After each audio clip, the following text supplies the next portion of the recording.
नित्यानन्देश्वर समारम्भां नित्यानन्देश्वरि मध्यमाम् अस्मदाचार्यपर्यन्तां वन्दे गुरुपरम्पराम्.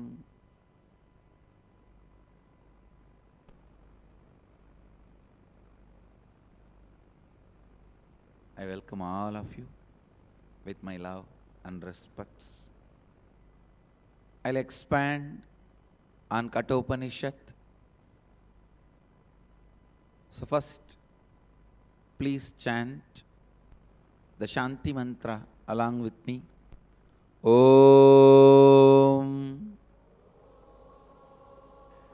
Sahana Bhavatu Sahanau Bhunaktu Sahaviryam Karavavahai Tejasvinavaditamastu Ma Vidvishavahai. Om Shanti Shanti Shanti.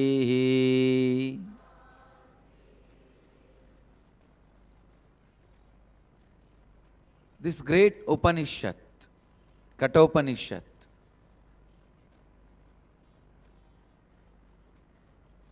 Upanishads are the essence of Vedas. Among the Upanishads, Kathopanishad is Upanishad Siromani, Upanishad Shikamani, means it's one of the best Upanishad because the subject it deals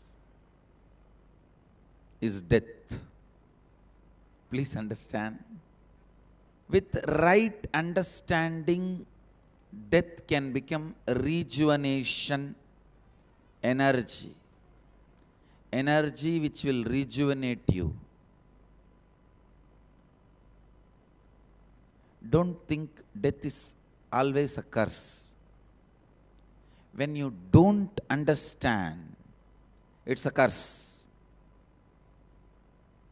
Actually, when you don't understand, even Siranjivitva, eternal life, is a curse. Do you know the Siranjivis of the world? Prahalata, Markandeya, Hanuman, Ashwatthama. In all these Siranjivis, Ashwatthama was cursed to be Siranjivi. Please understand. Ashwatthama's Siranjivitva is not a boon for him. That you will never die is not a boon given to Ashwatthama. It was a curse given to him. Just imagine, you are never going to die. You will literally be swallowing tons and tons of depression pills and boredom pills. If you don't understand life, if the life is not understood, life is a curse. If death is not understood, death is a curse.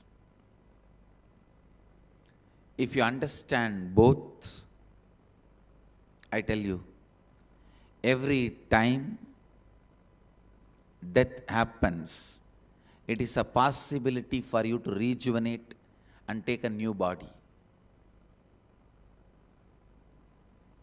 Kathopanishad talks about death. So many secrets about death and how you need to live your life to understand death. Have liberation when natural death happens to you. Listen. understanding death. Actually, these characters of Kathopanishad, Naciketa, Yama Dharma, Yama Dharma's way of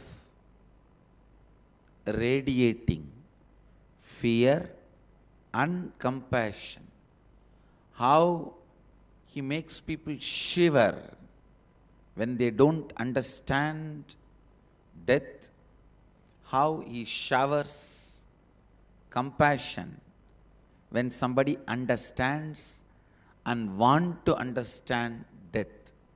Please understand, Yama Dharma must have been the most loneliest being on this space. No friends. Nobody wants to talk to him. Nobody wants to understand him. Nobody wants to listen from him. Maybe Naciketa is the first person who wants to talk to him, who wants to listen from him, who wants to understand death firsthand. We Hindus should have taken Kathopanishad more seriously. It's very unfortunate that Kathopanishad is not given a proper place in our day-to-day life. It is only chanted when somebody dies. It is not used as a book for our day-to-day life. It would have been so nice if Kathopanishad has become a book for day-to-day life, because whenever you understand the right context, whenever you understand death, the kind of a energy you radiate, the kind of a understanding you radiate, the kind of a life you live, the kind of a cognition you carry is just unimaginable. Unending, inexhaustible excitement and enthusiasm happens on a person who understands death. Three characters appear in this Upanishad. One, Naciketa's father, Vajashravas, and Naciketa himself, hero of the Upanishad, and Yama Dharma, Rishi of Upanshad.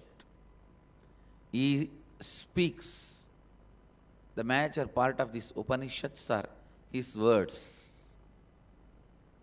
Understand? Rajas, Tamas, Satva. These are the three qualities of human beings.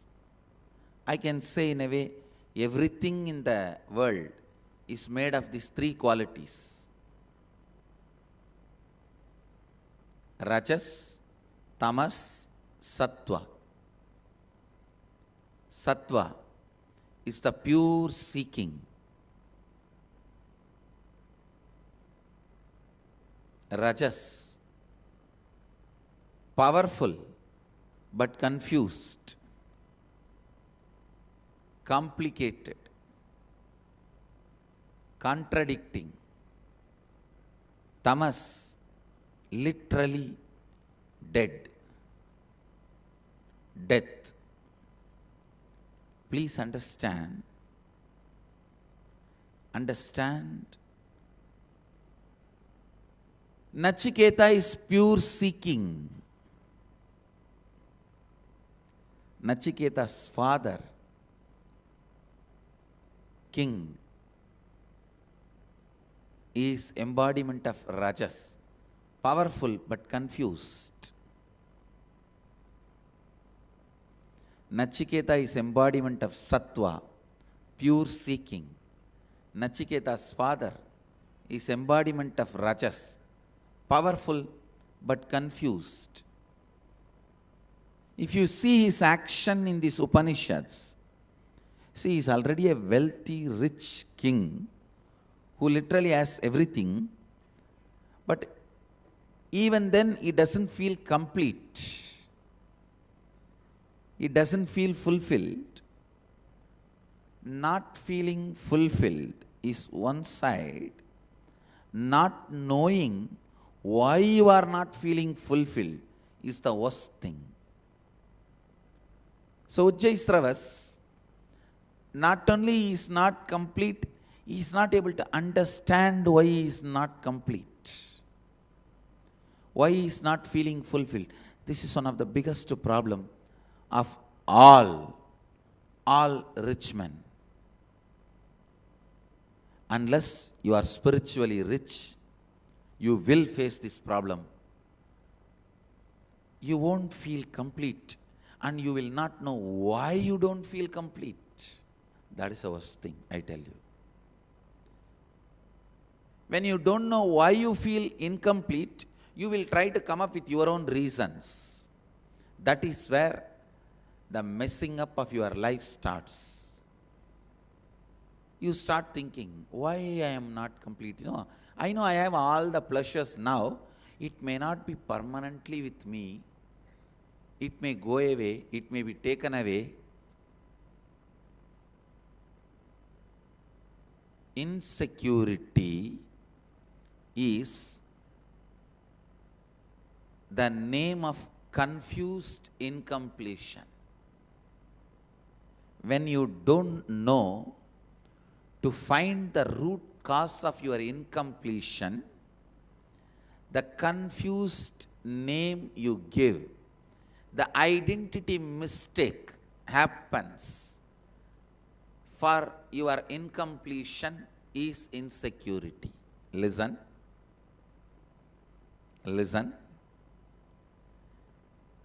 The identity mistake, when you cannot recognize, when you are not able to understand mistake, when you are not able to understand the pattern of incompletion, reason for incompletion, the mistake you do is calling it as insecurity.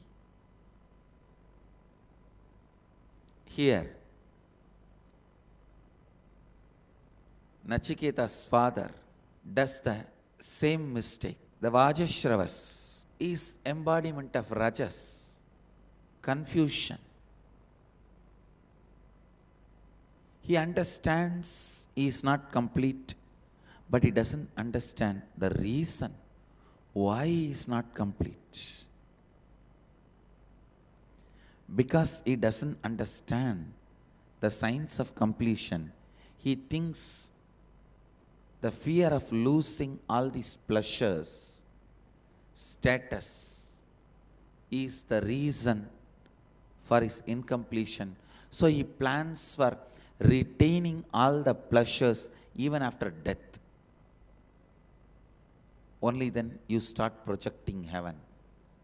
Heaven is nothing but simple, silly stupidity of your incomplete brain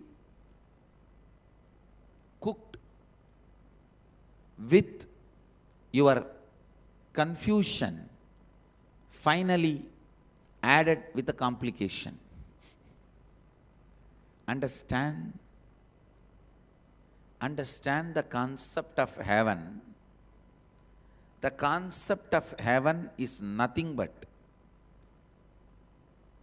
your confused brain trying to extend whatever you feel as important for your life and insecurity. because of your insecurity, trying to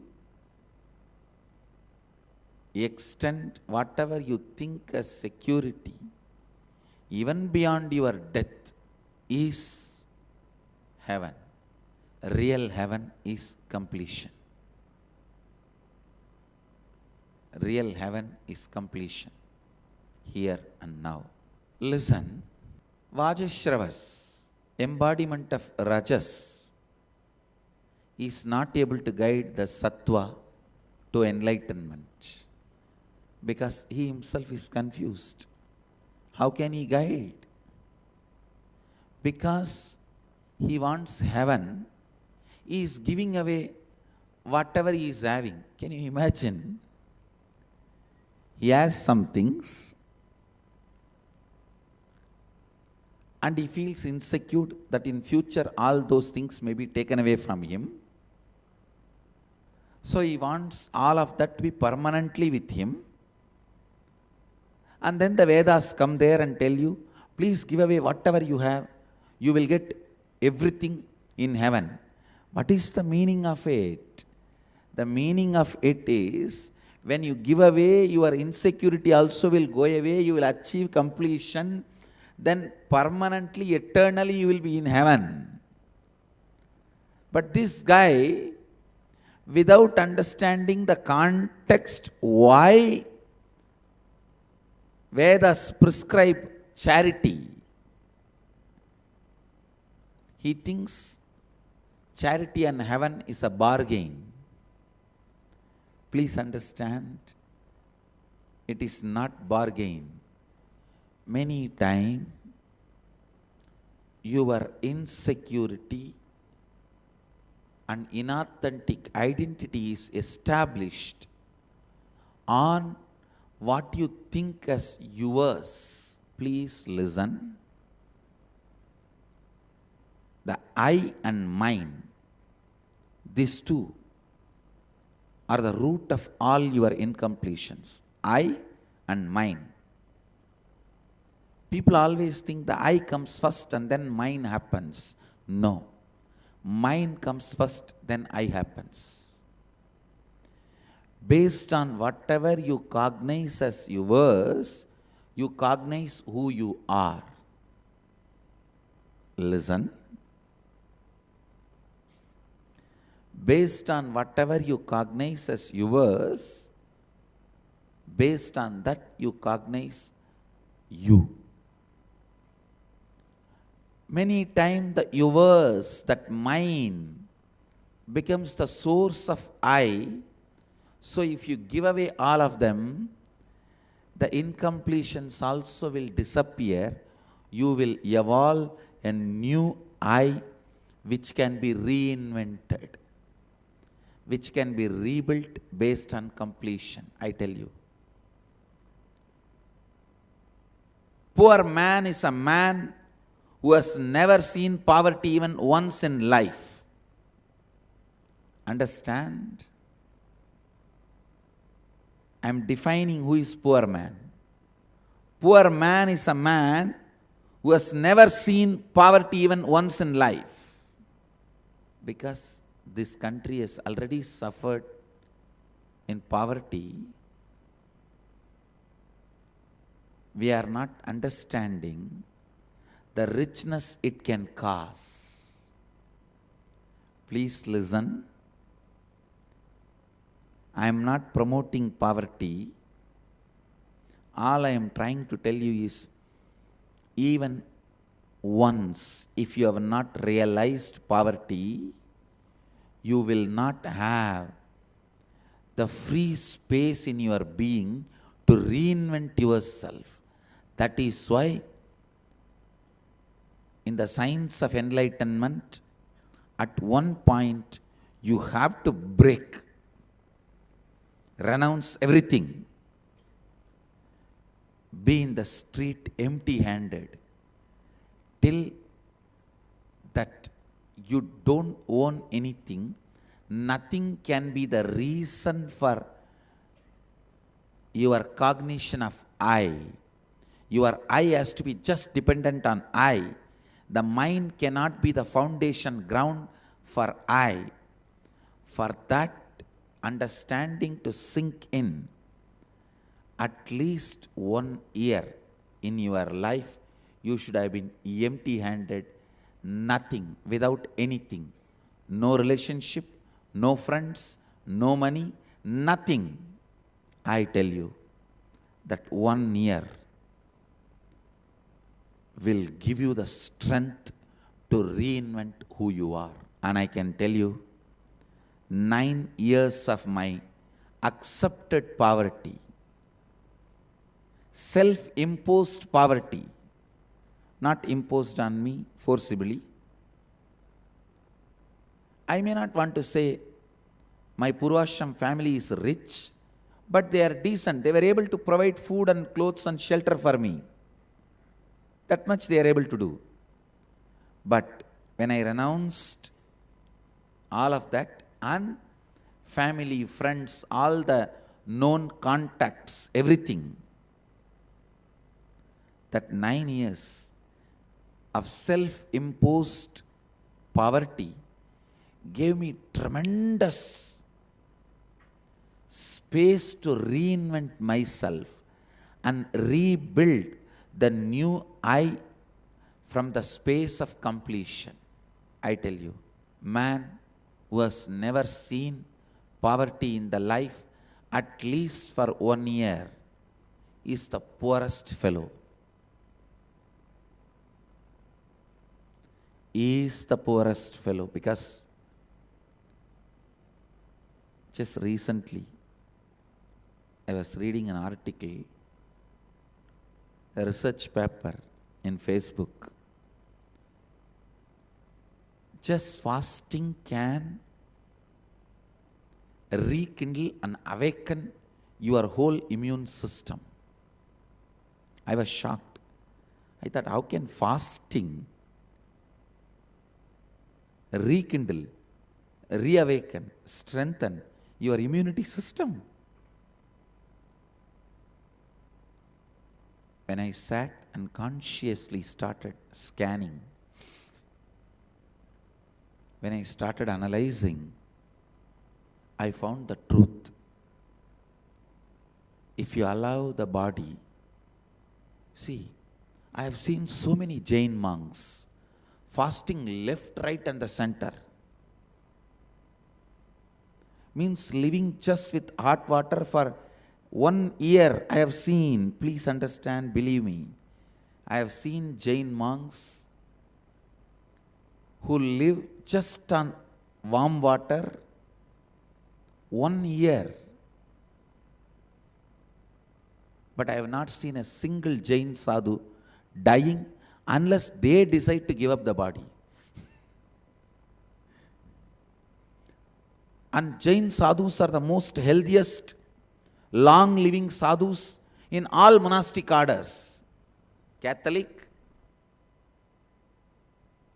Hindu, Buddhist. In Sufism, one sect has monastic order. So many tradition monasteries, monastic orders I have seen. The long-living, most healthy monastics, sannyasis I have ever seen are Jain sadhus. Whether it's the length of life or the quality of activism,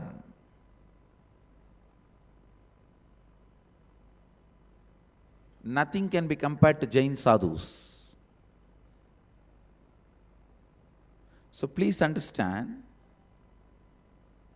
the secret is fasting rejuvenates the immune system. There are tons of research in the Facebook. Fasting rejuvenates the entire immune system, because when there is no load on the system, it gets space to reinvent itself. Sometimes wealth becomes stinking load on your consciousness. Please listen. The word I am using, sometimes wealth becomes stinking load on your consciousness. It does not let you reinvent you. At those moments, charity is the best solution. Charity is the best solution. I am not asking you, you should live in poverty forever. No. At least 1 year in your life, be away from everything. Friends, family, contact, wealth, what you earned, whatever is a stinking load on you, suddenly you will see so much of natural completion, spontaneous completion happening in you. You just know how to reinvent yourself. How to reinvent yourself. If you are feeling stuck, confused, disturbed, like Vajashravas, I give you the solution. 1 year, be away from everything known to you.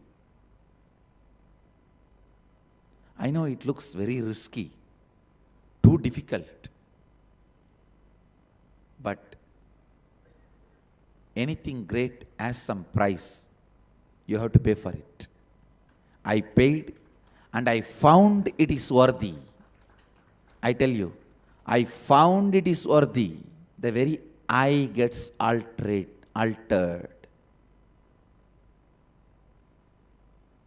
Because of mine, you build I.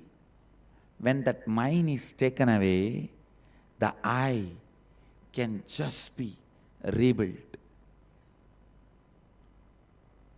Many people come and tell me, rich guys, filthy rich guys, Swamiji, there was a time I declared bankruptcy. I did not even have food. This scene which I am describing will be a typical part of all big rich guys. There was a time I declared bankruptcy. I did not have anything. There was no friends to help me, nobody to support me. I was homeless. I was begging and eating in the streets. I tell you, that part of the life is a blessing. They may not know, but that is the blessing. Because that is the time when mine is taken away, I melts down, all the incompletions disappear. You will have an inner space where you can reinvent and rebuild yourself from the space of completion. Blessed are those who experienced utter poverty at least once in life. Listen, blessed are those who experienced utter poverty at least once in life. You will have a space to reinvent yourself. This is the context for which the charity has been prescribed by the Upanishads.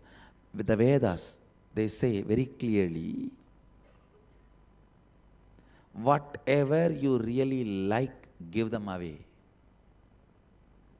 Whatever you really feel as your wealth, give them away. But unfortunately, Vajashravas is thoroughly confused. He did not understand the context. Maybe he would have read the Vedas on his own or heard from some trekker gurus who are sitting with a jeans pant and trying to talk on yoga and meditation and Upanishads and Vedas. Understand, I read a research report. I don't know how much it is true, but it's really convincing. Any average millionaire in US goes bankrupt at least 3 times in his lifetime. Please understand. Any average millionaire goes bankrupt at least thrice. There is a book called The Millionaire Next Door, The Surprising Secrets of Americans Wealthy. There they are explaining. I do not know how much it is true, but it is very convincing. I'll really believe this. Understand the context why Vedas prescribe charity was not understood by Vajashravas. He thinks if he gives now, he will get something called punya, merit. That he can use it like exchange, offer in heaven, and get all the suit room, spa access, swimming pool access, or the food he wants. He thinks he can use it as a currency. Because he is confused, does not have patience to look in and understand the context, reason why the Upanishads prescribe charity, is thinking giving away charity is a moral lesson. When you miss the context, you mess your whole life. Vajashravas misses the context and does charity like bargaining. See, when it comes to bargaining, naturally, who cheats is the brilliant guy, successful guy. So here, when the context is lost, he started cheating. Cheating means he started giving the cows, which already gave enough birth, drank enough water, ate enough grass, and gave enough milk. Now, no way it is going to be useful other than giving a cow dung and cow urine. He started giving out those type of cows. He started doing charity with things which is no more useful to him, which is not useful anymore for him. Giving away things which is not useful for anymore for him.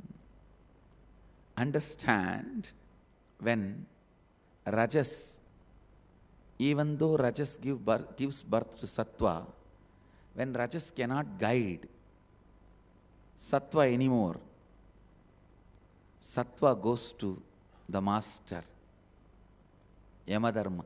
Yama Dharma is not embodiment of tamas. Is embodiment of master. Please understand.